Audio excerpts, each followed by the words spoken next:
and welcome to Reading Rainbow. My name is Melissa Bell, and today I'm going to share with you a book called Henry's Freedom Box. I'm going to ask you to bear with me for a little bit. Today, since this is my first episode, I have cue cards. And, well, there's no one else here at my house to hold the cue cards, so I've taped them to my kitchen counter. So I will be reading off of my cue cards. Please bear with me. Here we go. From the 1600s to the 1800s, in what would later become the United States of America, African slaves were bought and sold in the South and forced to work on plantations, in factories, and in mines.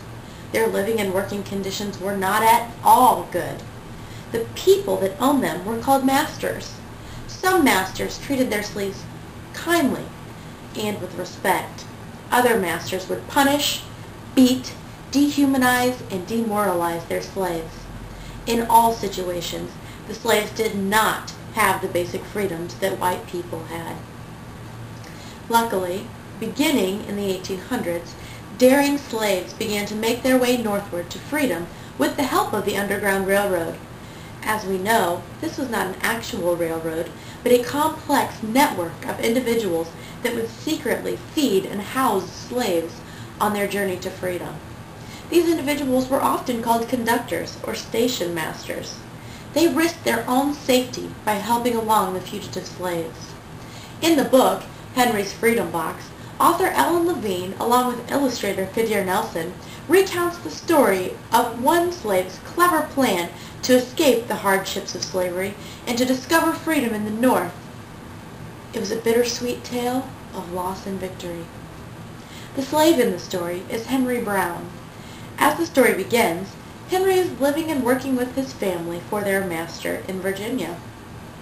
We are unsure of how old Henry is because slaves weren't allowed to know when their birthdays were.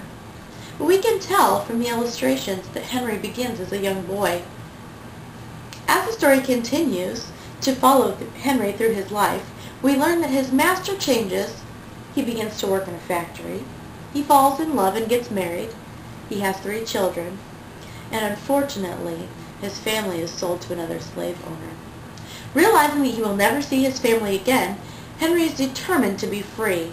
He devises an ingenious plan that will help him get to the North, where he can experience all of the freedoms that he has never known. With a little help from some open-minded, anti-slavery white people, Henry's plan might just work. To find out what his plan was and to see if it works, you're going to have to read the book. Thanks for tuning in, and I hope you enjoyed the show.